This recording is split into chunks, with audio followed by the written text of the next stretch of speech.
Did you know that one-third of the food that we consume daily goes to waste?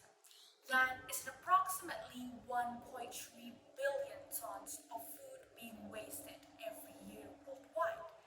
And to see that there are still so many people living in starvation, this action might sound a little bit selfish. Since a very young age, my parents have taught me that food is a blessing from God. Because of that, we have to really appreciate food and don't take it as granted. Such a simple act like finishing your dinner, not throwing your food, or just buying food that you really want to eat. But I believe that this is not the value that all parents taught their children. To see the data of food being wasted being so many, and to see the data of 8.9% people in the world living with starvation, we could really see the social injustice in this world. The rich can just throw their food like that, while the poor can't even take a bite of food daily. So we have to really think about it. Think about the humanity side. Because where is our compassion? Where is our humanity? We really have to take a great measure of movement because of this.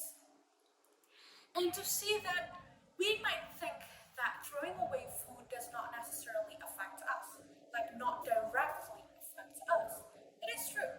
But we have to consider the effect for our mother nature. We do realize that every time we throw something, it ended up piling in the land. Like it would affect the soil in the land.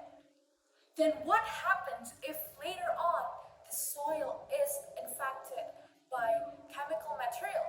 Because when you throw away food, it's not just a rotten egg or a rotten chicken. You're also throwing the packaging. The packaging has a chemical substance that might be dangerous for our soil. If it is infected to the soil, then what would happen? The soil would be dry and there will be no plants anymore. Like we're experiencing global warming right now. If we keep doing this stuff, it may worsen our global warming. Not to mention, what if animals eat them? I mean, I've seen videos of a cow eating piles of trash. There are still so many animals, like maybe goats or sheep that could eat from them. So, what if we eat those cows, those sheep, or those goats? It would affect us sooner or later. It does not directly affect us, but it is affecting us. And one positive side that you can take from saving your food is that you don't have to waste a lot amount of money. Like when you go to the supermarket, you can buy really what you want and what you need, not only what you want. Because if you're only just buying what you want, it would end up buying costing a lot of money. If you really buy something that you really want and need, maybe it's not as much as the ones that you buy just because you want it. And maybe if you want some more, then you can pay or you can buy later instead of piling things up and then it goes to the expired date and you just throw it away. And because of that and because of this, we really need to make a change. And I always say to the young generations that you can be a part of the change. Because we are the future of the world. I've seen so many young generations make changes for the world. As an example, the zero waste movement. It is an incredible movement, and we can also apply that to our food waste control.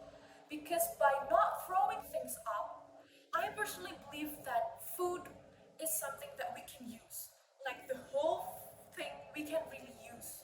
So instead of just throwing when you don't need it, you can save it for later cooking.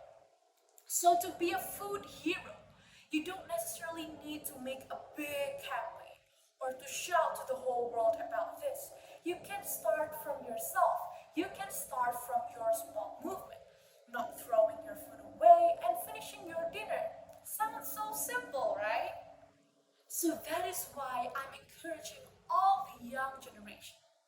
not encouraging. I'm begging all the young generations for you to be the promoter of the change. Because I have faith in the young generations that we can get together and save food waste. And I'm waiting for you to be part of those change. I'm Shafira Anini Putrihanyo,